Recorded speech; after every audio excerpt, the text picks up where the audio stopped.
entreprennent et ils réussissent dans ce qu'ils font. Le rôle de flambeau de la gastronomie. Alors justement, vous avez dit par rapport à votre formation, vous avez fait...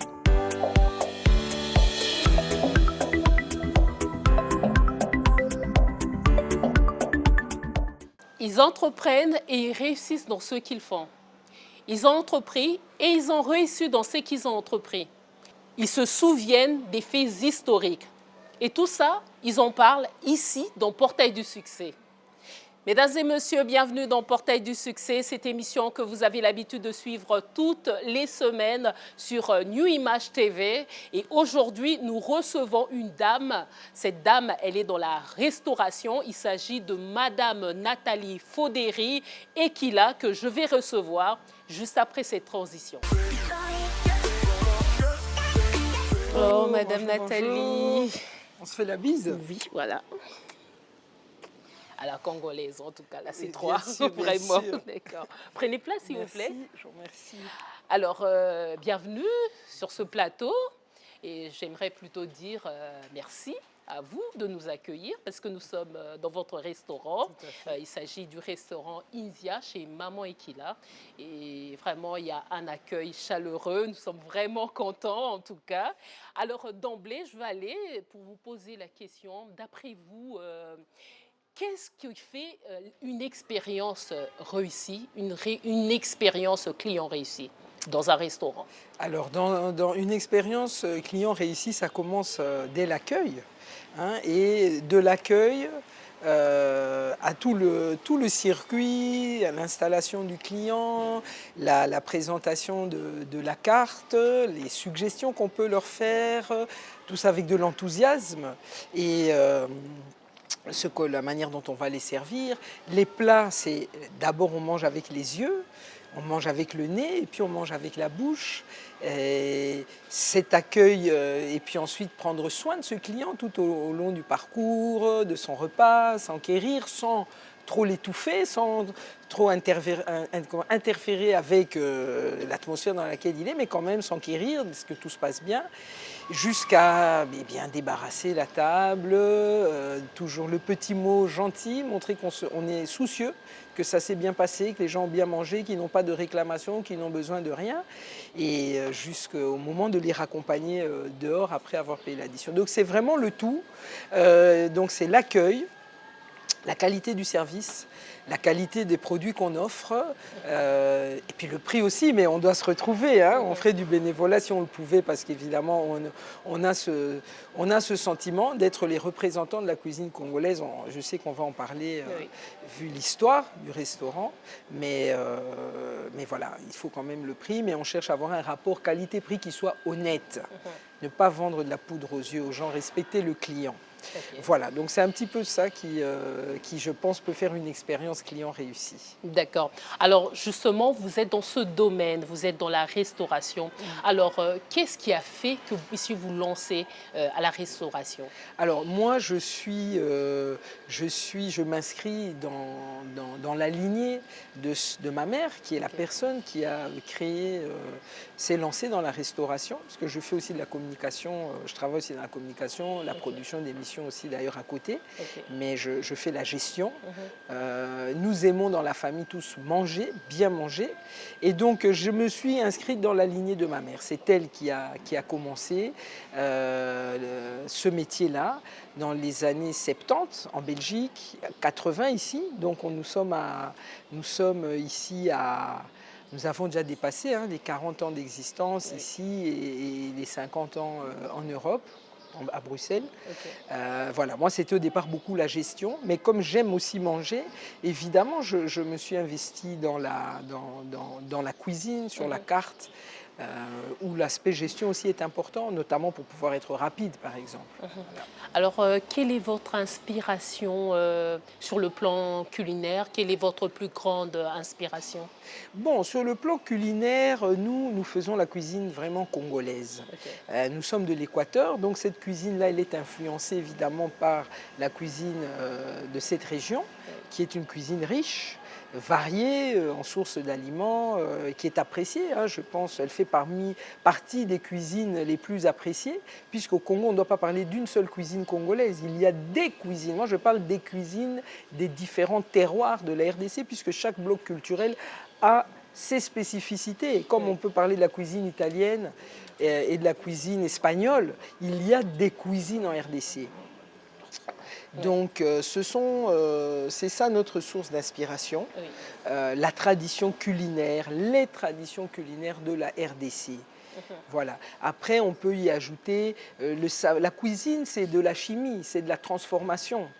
La cuisine aussi, on mange des aliments. Or, les aliments, sont nos premiers médicaments, on va dire. Donc là aussi, évidemment, on va rajouter une forme de sagesse, de connaissance, afin de faire de cette cuisine, nous, on a notre label, la cuisine Bio-Congo. La cuisine Bio-Congo, c'est une cuisine qui est une cuisine authentique, authentiquement congolaise et savoureuse, parce que les cuisines du Congo sont délicieuses, mais c'est une cuisine aussi qui est saine. Donc ça, c'est le paramètre santé dont je parle, et on met vraiment une attention particulière. Et le troisième paramètre, c'est une cuisine locale, parce que nous faisons la promotion du patriotisme en général. Il y a le patriotisme culturel. Mangeons congolais. Les jeunes aujourd'hui, beaucoup connaissent de moins en moins la cuisine traditionnelle congolaise à Kinshasa notamment. Donc c'est le patriotisme culturel, nous défendons ce patriotisme-là, et le patriotisme économique au travers du patriotisme agroalimentaire. Nous sommes pour que les Congolais consomment le plus possible de la cuisine congolaise à partir de produits locaux, produits par le Congolais. Et local, c'est aussi évidemment la préservation de l'environnement en travaillant sur ce qu'on appelle les circuits courts et en évitant des produits importés qui ont une marque, une empreinte environnementale trop forte. Voilà un peu. Donc nous, c'est le Bio-Congo, authentique et savoureux, sain et local. Alors, qui sont vos clients Parce que vous dites, vous basez plus sur la culture congolaise. Donc, c'est que vous cuisinez, ce sont des mets congolais. Bien Alors, sûr. qui sont vos clients? Simplement les Congolais ou également les étrangers fréquentent également votre restaurant? Alors nous, on s'inscrit sur une longue période. Donc on a vu les habitudes alimentaires mondiales se transformer. Donc bien sûr, d'abord nos clients sont les Congolais. Souvenez-vous, je vous ai dit, on a commencé en Belgique. C'était le Zaïre à l'époque. Donc c'était lorsque des personnes voyageaient dans les cadres professionnels et partaient en mission. Ils étaient heureux de pouvoir retrouver leur cuisine. Oui. Ça, c'était la première base. Et puis il y a eu de plus en plus de gens installés à l'étranger. Alors, ensuite, le restaurant India, ici à Kinshasa, a toujours eu ce rôle de flambeau de la gastronomie congolaise. Donc, lorsqu'il y avait des délégations étrangères, que ce soit d'Afrique ou de l'Occident, ou même d'Asie, hein, on a même eu ici un milliardaire japonais qui était venu faire un don dans les années 2000, je dirais 2007-2008. Hein. Et les Chinois apprécient d'ailleurs beaucoup la cuisine congolaise. Donc nous avons un peu ce sentiment de devoir représenter cette cuisine. Alors, les goûts des Occidentaux ont vraiment évolué. Quand on a commencé, quand ma mère a commencé, j'étais enfant, c'était très timide. Hein, les Blancs, pour parler simplement, pardonnez-moi l'expression, n'aimaient pas trop le piment. Vous alliez rarement voir manger du foufou, de la chikwang. Le pondou, c'était plutôt faire avec de l'épinard ou du bitékou-tékou. Comme je dis, les Asiatiques ont eu peut-être déjà les premiers, c'est par rapport à une similitude, déjà la curiosité, une curiosité plus téméraire, de goûter beaucoup de choses. Mais aujourd'hui, je vous assure que le monde entier est friand de cuisine africaine et congolaise en particulier. Vous le voyez à Matongé à Bruxelles et nous l'avons vu ici. Moi, je suis étonné, effaré de voir je ne sais pas, moi, un Anglais, vous mangez le foufou et le fumbo à la main. Et en réalité, il le connaît déjà. Donc les goûts ont vraiment évolué et il y a un grand potentiel sur le marché mondial pour notre cuisine. Alors moi j'invite vraiment les jeunes, c'est bien, il faut goûter les shawarma et autres, mais faisons la promotion de notre culture, la gastronomie congolaise, parce que le monde entier est en train de voir à quel point elle est riche, elle a beaucoup de choses à offrir, pendant que nos jeunes, eux, perdent cet intérêt. Alors voilà, pour avoir répondu à votre question. D'accord. Alors justement, ces mets congolais parce que vous vous basez sur la gastronomie congolaise. Est-ce que c'est le cas également en Belgique également? Oui, tout à fait. Alors, vous savez, quand ma mère a commencé, une chikwang à Bruxelles, mais c'était du diamant. Quand on avait une chikwang et un peu de pondu, moi j'adorais ça. Pondu na kwanga, simplement. Mais c'était rare, difficile à trouver. Il fallait faire venir, les contrôles aussi étaient beaucoup plus durs. Oui. Aujourd'hui, vous avez des quartiers dans lesquels vous allez trouver une rue commerçante où il y a tous les produits d'importation, les produits africains pour cuisiner, la cuisine africaine en général, congolaise en particulier. Et là aussi, je veux vraiment interpeller la jeunesse dans cette logique de patriotisme agroalimentaire et patriotisme économique. Parce que vous trouverez qu'on peut tout trouver. Mais souvent, les Makemba, par exemple, viennent d'Amérique du Sud ou d'autres pays africains. C'est vrai qu'il y a des patriotes qui produisent et qui font du beau packaging et qui exportent, mais nous sommes encore trop peu présents sur le marché de la production agroalimentaire qu'on exporte. Nous sommes, par exemple, prenez la Belgique ou la France, nous avons des grandes communautés, mais nous sommes peut-être les premiers consommateurs, mais vous trouverez que nous ne sommes pas les premiers approvisionneurs de produits agroalimentaires. Et là, nous avons un effort à faire. Il y a une niche, il y a des opportunités. Je pense qu'on va en parler. D'accord. Alors, vous avez dit que ce restaurant a été créé par votre mère. Justement, est-ce que vous pouvez nous raconter la petite histoire? Est-ce qu'elle vous avait dit qu'est-ce qui lui était arrivé? Comment est-ce qu'elle a eu à créer ce restaurant? D'où est-ce elle a trouvé de l'inspiration pour créer le restaurant? Alors, bon, ma mère a toujours été entrepreneuse. Hein, elle a grandi à l'Équateur, son père était pasteur, Oui. ils étaient 5 enfants, même père, même mère, donc vous voyez pour l'époque, hein, parce qu'elle est née en 32, Ok. pour l'époque c'était rare, une petite famille bien choyée, Oui. mais elle a toujours eu le goût d'entreprendre. Hein, elle avait 2 sœurs, 2 frères, ses frères étaient médecins et juristes, mais elle a aussi, elle, en tant que femme, Oui. ou je dirais malgré qu'elle était femme, elle Oui. s'est dit mais moi aussi je veux être autonome, je veux être indépendante. Donc très jeune elle m'a raconté. Elle avait même commencé enfant à faire de la chikwang. Bon, hein, je ne dis pas qu'on rigolait d'elle, mais elle dit non moi ça m'est égal. Oui. Il n'y a pas de saut métier. Elle a très vite commencé. Après elle a eu ses enfants.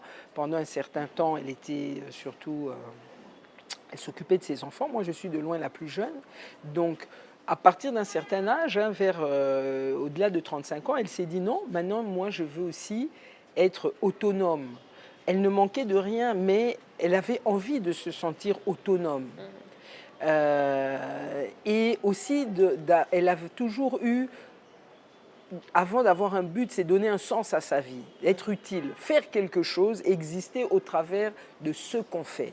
Donc au-delà de se dire je veux être autonome matériellement, mais je veux aussi, elle avait l'idée d'avoir un but dans la vie, réaliser quelque chose, exister dans la société comme une personne qui participe de manière dynamique et utile. Donc elle avait toujours eu ce rêve-là. Et donc après qu'elle ait pu faire grandir ses enfants, bon après moi je suis venue bien après, elle a décidé de se lancer dans le travail. Alors il y a cette tradition culinaire, elle est entrepreneuse et s'est dit qu'est-ce que je peux bien faire.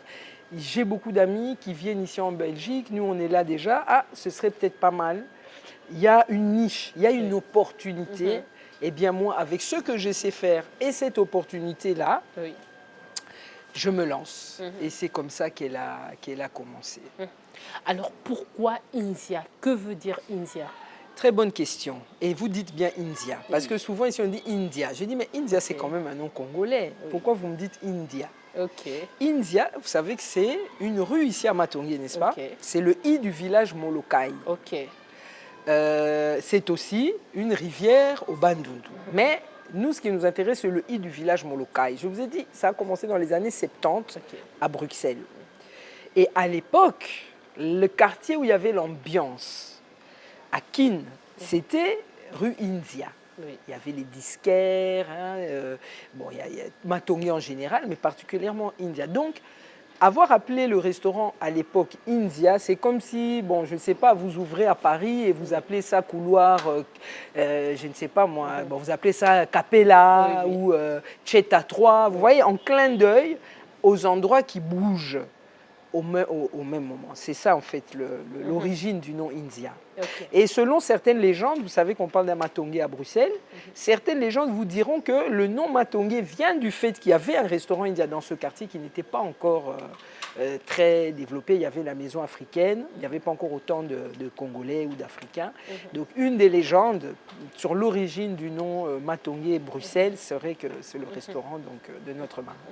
Alors, déjà, vous avez pris ce nom parce que vous avez dit que vous avez donné l'origine, vous avez parlé de Inzia, mais pourquoi ajouter chez Maman Ekila? Parce que déjà Inzia, ça faisait la différence, Exactement. mais pourquoi ajouter chez Maman Ekila? Alors c'est ma mère qui, au fil du temps, s'est aussi rendu compte que beaucoup de gens disaient ah, on va chez maman et qu'il on va chez et que elle s'est dit il faut aussi que j'ajoute ce nom-là Ok. parce que certaines personnes appelaient ça comme ça. Sa personnalité, au fur et à mesure qu'elle a été connue, Oui. son nom à elle est devenu aussi partie de la marque en fait. Alors justement, vous avez dit par rapport à votre formation, vous avez fait de la communication, mais comment arrivez-vous à concilier cette formation de communication avec la restauration? Alors moi j'ai travaillé dans la com, mais je suis plus formation juridique, de Ok. formation juridique, mais c'est de la gestion hein, en général, donc bon, de la comptabilité, tout ça, on a des formations, on a des cours, on est formé là-dessus. Donc moi, c'était fort d'abord au départ par rapport à la gestion. Et puis bon, quand vous avez grandi sur un site, Oui. vous passez votre journée là depuis l'enfance. Oui. C'est une formation en réalité. Ça peut être la cuisine. Je me suis rendu compte que sans avoir directement cuisiné, je connaissais énormément de choses. D'avoir entendu ah non, Pondou, il fallait au liboso et beli bienté, ou tout y bienté, bambou maboé, ceci, sauce à kilo, il faut qu'on ça, maï. Vous voyez, donc, et comme j'aime aussi beaucoup manger, Oui. mais moi j'ai passé énormément de temps ici Ok. depuis mon enfance. Voilà. Alors pour concilier les deux, bon. La communication, c'est par projet. Hein? Oui. Donc, vous voyez, moi, j'ai participé à le projet Vodacom Superstar. Superstar est né ici. Enfin, il est né. Il s'est développé ici. L'idée est venue des États-Unis. Ok. Mais les castings, tout ça, c'est fait ici. Hein? Donc, c'est par bloc. Hein? On se disponibilise et voilà. Alors, quel est le plat qui vous représente le plus? Bon, moi, je dirais que c'est le poisson frais. Ok. Liboké, hein? Oui. Et c'est les liboké, parce que liboké, c'est vraiment la cuisine des Bangala. Hein? On peut aussi dire les libongos. Pendant longtemps, ça a été les gibiers. C'est vrai que ça fait l'objet de débats même au sein de la famille parce que sur le gibier, nous avons quand même dû évoluer avec le temps, voir qu'il y a certains impératifs environnementaux et qu'il faut d'abord que les choses soient clarifiées. Donc on a mis une petite pause là-dessus pour avoir une approche quand même environnementalement responsable. Hein? Mais biso et ambitia, ambitia mai, soit liboké, soit sauce. Je peux dire liboké, moi j'adore plus, j'adore en sauce. Libongo sauce par exemple, c'est délicieux. Ok. C'est quoi l'ibongo? Libongo. Oui. Oh, libongo. Le libongo, c'est comme le ngolo, Ok. mais c'est de qualité supérieure. Ok. C'est un peu plus grand, la peau est un peu plus grisâtre, la chair est tellement meilleure. Oui. Il n'y a pas de libongo de pisciculture, c'est que le libongo frais. Souvent, on vous amène le libongo, par exemple, de l'Équateur, vivant. Oui. Bon, ma mère, elle, c'était vraiment l'expert qui sait comment garder les libongos vivants. Il faut savoir quoi donner, comment... Si moi, vous me mettez avec des mabongos vivants, en tout cas, ils vont vite mourir. Ok. Hein? Mais le libongo, c'est délicieux. Mais c'est devenu... Comme je dis, nous avons besoin de patriotisme économique pour libérer notre marché, le rendre plus fluide. Imaginez-vous qu'un libongo qu'on sert à notre client nous coûte plus de 10 dollars le poisson, qui est peut-être de cette taille-là. Bon, dans un pays où on nous dit que les poissons meurent vieux, vous voyez qu'il y a quand même des questions. Alors c'est quoi? C'est un problème d'accessibilité, de transport. Nos marchandises locales aujourd'hui sont beaucoup trop chères par rapport aux importations. Or, ce sont ces produits-là qui sont de qualité. Donc voilà. Bon, je dirais liboké à libongo. Hein. Donc libongo, c'est qualité supérieure que l'ingolo. Mais c'est la même famille, les poissons chats, les clarias, si je ne veux pas dire de bêtises. Les silures. À vérifier, hein, je dis peut-être une bêtise, mais en tout cas, l'ibongona na ngolo, baza famille moko.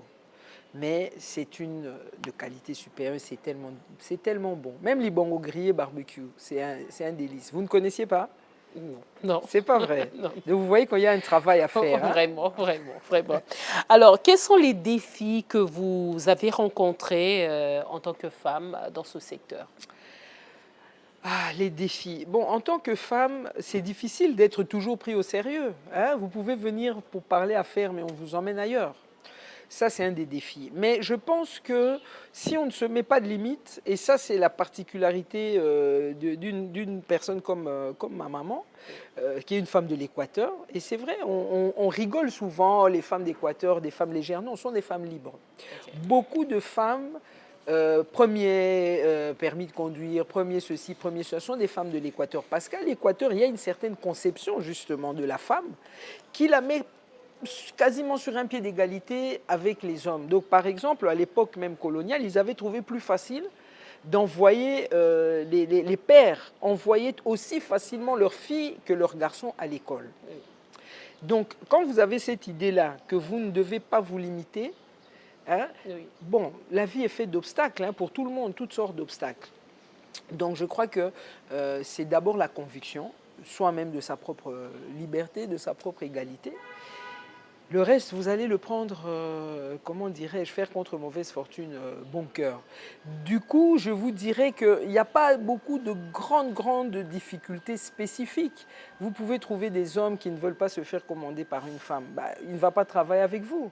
Les hommes qui sont d'accord sont là. Hein. Peut-être qu'alors tous les hommes qui sont ici sont ouverts d'esprit. Bon, donc on s'adapte, mais je dirais que le domaine de la restauration aussi, bah, on accepte aussi plus communément des femmes dedans. Hein. Ce n'est pas la construction ou certains métiers où c'est plus difficile. Ce sont des métiers où c'est quand même assez facile. Vous vous fournissez chez d'autres sœurs, dans les marchés, les fourneaux. Bon, on reste une communauté solidaire. Hein. Donc, en tant que femme, des difficultés spécifiques dans ce secteur-ci, c'est peut-être un des secteurs les plus épargnés. Alors, puisque vous parlez des fournisseurs, justement, alors comment choisissez-vous Oui. vos fournisseurs pour les produits et tout ce qui reste? Bon, nous sommes fidèles, hein, donc les mamans du marché de Ziguida, Oui, Wenza Ziguida, Zandu, pardon, oui, Somba Ziguida. oui, Somba Ziguida, ça c'est depuis des années. oui. Si on va ensemble là-bas, vous allez voir qu'on nous appelle à gauche, à droite, etc.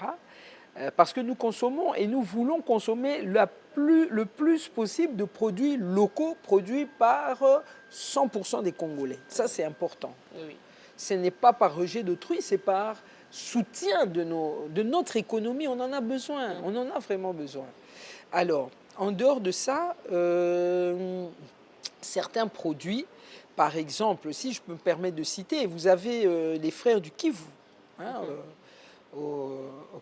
auxquels j'envoie tout mon soutien, toutes mes pensées dans ces moments-ci, qui sont très dynamiques. Ils se battent sur le marché de l'alimentation, sont parmi les derniers en dehors des communautés étrangères qui ont en main le secteur agroalimentaire.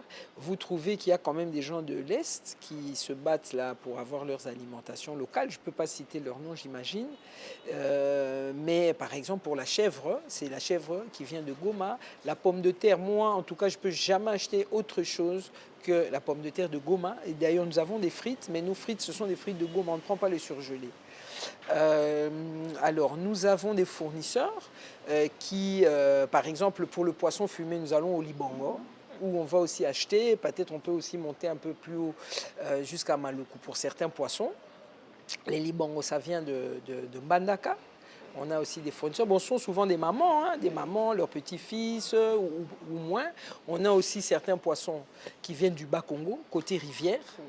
Hein, alors avant les gibiers, bon, mais comme je dis, hein, il faut quand même qu'on soit prudent par rapport à ça. Vous avez certains qui peuvent venir du Bandundu, comme les Simbiliki et autres. Maintenant, tout ce qui est antilope, sombo, ça vient de l'Équateur ou les spécialités autres, etc. Mais comme je dis là-dessus, il faut être très prudent. J'ai découvert dernièrement par hasard un magasin. Je crois que là, c'était nos frères du Kasaï qui tenaient ça, mais avec une très belle variété de produits, toucha, vous connaissez les touchas, Oui. Les touchas, il y avait tout ce qui est des sortes de mbinzo, d'autres que je ne connaissais Ok. pas, des mpose séchés, les champignons, et puis ils avaient des produits de goma. Ils avaient vraiment, j'ai dit, ah, en tout cas, je dois retourner là. Très, très beau magasin, tout en vrac. Vous voyez, dans des grands paniers, et c'est totalement écologique. Hein, donc, je dirais ça. Alors, il y a certaines choses, on n'a pas le choix. On doit les acheter dans le supermarché. Mais l'idée pour nous, c'est de réduire. Par exemple, nous prenons du riz thaïlandais. Mais vous savez qu'il y a un très bon riz à Bumba. Le très bon riz de Bumba. Et puis, j'avais mangé un riz Bordeaux une fois qui s'engagne. L'idée pour nous, c'est d'évoluer et de vraiment de rendre à 100% congolais et 100% bio notre chaîne d'approvisionnement et d'aller ressortir toutes les spécialités locales et n'avoir qu'une. Mais pour le moment, on n'est pas, on est peut-être à, on peut être à 70%. Alors, vous avez cité tous ces marchés, mais vous n'avez pas cité Zando. Pourquoi? Le grand marché, Oui. bon, Ziguida, c'est un peu spécialisé, c'est pas trop grand. Il y a ceux qu'on a besoin au grand marché, il y a de tout, hein, et puis c'est plus un peu calme. Hein. On a deux, il y a deux endroits. Il y a Maman Mapassa vers, c'est vers Éthiopie. C'est une Maman Bateke. Il y a les coins, là, on vend tous les coins à Bateke. Et puis il y a un autre petit marché chez Maman Landoua. Je fais un peu des mabanga à toutes ces mamans-là. Elles le méritent. C'est le mois de la femme. Hein. Voilà. Voilà, elle vend les makemba. C'est un petit marché aussi, là, pas loin de Éthiopie, Pongabi. Donc le grand marché, ou même Gambela. Par exemple, Gambela, c'était le seul marché où on trouvait la graisse pour friteuse. Les grands, je ne cite pas la marque. Bon, maintenant, ils n'ont même plus ça. Donc, on n'a pas vraiment besoin d'aller à Gambela. Des Kassa Maboke, par exemple, c'est quelqu'un qui nous les amène. Donc, c'est par bon, c'est aussi, ça fait longtemps. Et puis, comme je dis, eux, ils ont vraiment les produits frais dont on a besoin. C'est pas trop grand, donc c'est pratique. Aller au grand marché, il y a trop, on n'a pas besoin de tout ça. Voilà, c'est un peu ça. Hein. Je ne sais pas si ça répond à votre question. Oui, on comprend. Voilà. Alors, comment adaptez-vous votre carte aux différentes tendances et demandes clientèle? Alors, il y a une évolution. Le Congolais aujourd'hui est fort dans la grillade, le quinoa. Nous rassurons les gens, non, n'ayez pas peur, mangez la sauce. Ils ont peur que l'iboumu, tout ci, tout ça. Donc, ce n'est pas trop gras, on ne met pas trop de sel. On n'utilise pas, nous, tout ce qui est les bouillons qu'on trouve justement, cube et tout ça, là, les bouillons magie, et, excusez-moi de citer, et autres. C'est très mauvais pour la santé, très, très mauvais. Ça cause tout ce qui est AVC, problèmes d'hypertension et autres. Et donc, rappelez-moi la question, pardon, je suis un peu perdu. Justement, je posais la question pour savoir comment vous arrivez à adapter. Ah oui, adapter, voilà. Donc, nous continuons à proposer. C'est un devoir que je peux dire que Maman Nabiso a la mission à Napenza de représenter la cuisine congolaise. Je ne peux pas vous mentir, pour nous, c'est pas que quelqu'un vous a donné cette mission, mais vous êtes investi dedans. Vous avez vu l'impact que vous pouvez avoir, vous comprenez que vous avez un rôle à jouer par rapport à ça. Donc, je dirais que oui, vous allez peut-être mettre un peu en avant les grillades, mais au travers de ça, vous allez valoriser autre chose. Nous avons eu dernièrement un buffet ici. C'est vrai que je vois, par exemple, les gens prenaient le poulet. Ils prennent le poulet grillé, ils prennent le poulet grillé, c'est des jeunes. Je leur dis, mais regardez ici, vous ne connaissez pas Mbisa Okanga Mosaka, mais c'est très bon. Vous donnez les conseils, vous les poussez. Et puis vous voyez, il a goûté, il revient. J'ai une jeune fille très brillante juriste, que j'ai connue dans le cadre de la communication. Et je suis très heureuse parce que je lui ai demandé, je fais toujours ça, c'est quoi ton plat congolais préféré? Elle m'a d'abord dit le poulet grillé. Puis je l'ai invitée ici. Et d'ailleurs, il faut que je l'appelle, ça fait longtemps. Je me permets, Anaïs, gros coucou, elle se reconnaîtra, Naomi Anaïs. Mais je vous jure que maintenant, elle est fan de poisson, liboké, poisson. Ça a été un shift rapide. Vous voyez, donc c'est ça aussi. Et c'est vraiment une mission que je vois vraiment au-delà du restaurant. Nous avons des projets là-dessus sur vraiment faire la promotion. La jeunesse doit retrouver le goût de la cuisine congolaise. Hein? Oui. Alors, vous vous retrouvez dans la restauration parce que vous dites que votre mère était dans la restauration. Vous êtes la seule à vous lancer dans la restauration ou il y a d'autres membres de la famille également qui le font? Toute ma famille, d'abord du côté de ma mère, baza na loboko, comme on dit dans la cuisine. J'ai d'ailleurs ma tante, c'était elle la première qui était à Avenue India, rue India, il y a des années. Sa fille a son endroit à Bandal, ma cousine Matiti. Et puis il y a Maman Gita qui a aussi un endroit sur Nyangwe, c'est une autre cousine qui cuisine hyper bien. Ma sœur s'occupe de la partie bruxelloise depuis des années. Hein, donc, j'ai ma belle-sœur, maman Germaine, elle fait partie des chefs qui ont marqué, véritablement marqué aussi, je veux dire, notre cuisine au long des années. Donc non, je ne suis vraiment pas seule du tout. Alors, vous pensez que votre descendance également prendra la relève? Ben écoutez, j'espère, hein, j'espère. Moi, personnellement, je n'ai pas d'enfant encore, disons, mais il le faut nécessairement. Mais je pense aussi, vous savez, la transmission, vous arrivez à un niveau où, pour moi, tous les Congolais sont les enfants du restaurant India. Et celui qui aura le cœur et l'amour de le faire, parce que nous sommes dans le patrimoine, là, ça devient maintenant la famille nationale. Et ce n'est pas important, peu importe que ce soit le sang ou pas le sang, c'est l'esprit qui doit l'esprit, l'intention, l'ambition, la vision qui doit se perpétrer, peu importe par qui. Alors, avez-vous des initiatives en matière de développement durable et de réduction de gaspillage alimentaire? Alors, effectivement, donc, comme je vous dis, on a fait, je vous l'ai dit, hein, cuisine bio-Congo. La bio-Congo, dedans, il y a le côté sain d'abord, c'est très important. Donc, on va refuser tout ce qui est chimique. Des productions aussi, idéalement, on veut s'approvisionner, mais les recherches vont nous montrer que c'est très difficile encore de s'approvisionner sur des productions qui sont écologiques. Parce que, en fait, quand j'ai dit bio-Congo, c'est parce que ici, on utilise le mot bio, par exemple, dans le sens de la nourriture fraîche. Mais bio, c'est aussi un label qui peut s'appliquer à du coca, à des produits transformés, qui est un mode de production sans pesticides, etc. etc. Donc je me suis dit, il faut que je mette un terme bio-Congo pour montrer que ce n'est pas bio-label, c'est bio tel que nous l'entendons bio. Mais nous voulons aussi aller dans ça. Donc des chaînes d'approvisionnement respectueuses de la santé des gens, respectueuses des sols et de l'environnement. Comme je dis, privilégier les circuits courts aux cuisines importées. Nous avons installé à un moment ici du biogaz. On conserve les déchets déjà pour faire du compost, mais on n'est pas encore vraiment au top. Donc on a tenté l'initiative. J'essaye de sensibiliser sur les tri des déchets. On avait installé un moment, un partenariat, mais c'était compliqué parce que ça ne produisait pas assez pour nous, du biogaz. C'est-à-dire qu'on gardait nos déchets, l'installation elle est encore là, et ça se transformait. On avait un feu hein, qui produisait du gaz à partir de nos déchets.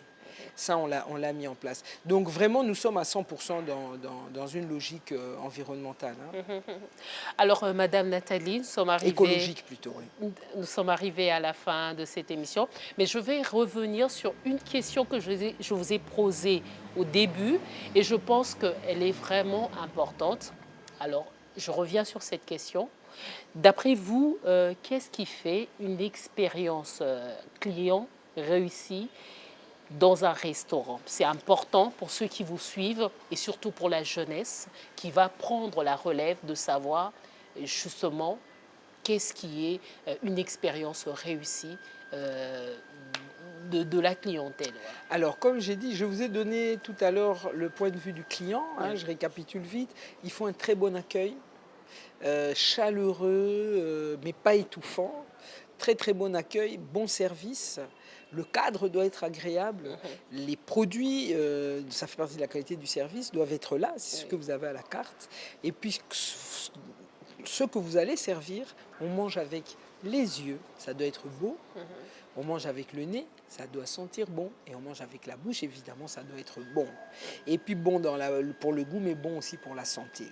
Et voilà, ça sont les éléments. Mais pour arriver à ça, il faut beaucoup de professionnalisme. Il faut beaucoup d'abord, il faut de l'amour pour ce qu'on fait. Si l'amour va donner la sincérité, vous voulez donner le meilleur pour que la personne... Moi, j'ai toujours dit à mes employés, le client doit partir, la main sur le cœur et le sourire aux oreilles pour dire, ah, en tout cas, merci, j'ai bien mangé et j'ai passé un bon moment. Là, vous avez réussi. Donc, professionnalisme, le sens des responsabilités, savoir se remettre en question pour s'améliorer, le perfectionnisme. Moi, je dis toujours, faites le petit geste en plus, pas le petit geste en moins. Donc, ne soyez pas paresseux, atteindre des objectifs. Moi, j'ai toujours, on doit viser les guides Michelin. Comment on pourrait rentrer au guide Michelin? Ça doit nous guider. Et pour ça, c'est toujours celui qui fait la petite chose en plus, qui vraiment n'hésite pas à ajouter ce détail-là qui permet de nourrir cette expérience client réussie. Et puis un travail infatigable et déterminé. Madame Nathalie, merci de nous avoir reçus dans ce beau cadre. Et donc, je dirais à la prochaine fois. D'accord. Alors, merci d'avoir suivi cette émission Portail du succès sur Nuit Image TV. Nous avons reçu pour vous Madame Nathalie Fodéry Ekila, qui est donc responsable de ce restaurant Inzia. Et je vous invite à venir déguster leurs bons plats. Venez déguster des bons plats ici, dans Inzia. Et ça se trouve à la commune de la Gombe, sur l'avenue Kadeko, au numéro 6. Et bonne suite de programme sur Nuit Image TV. Ils entreprennent et ils réussissent dans ce qu'ils font. Le rôle de flambeau de la gastronomie. Alors justement, vous avez dit par rapport à votre formation, vous avez fait...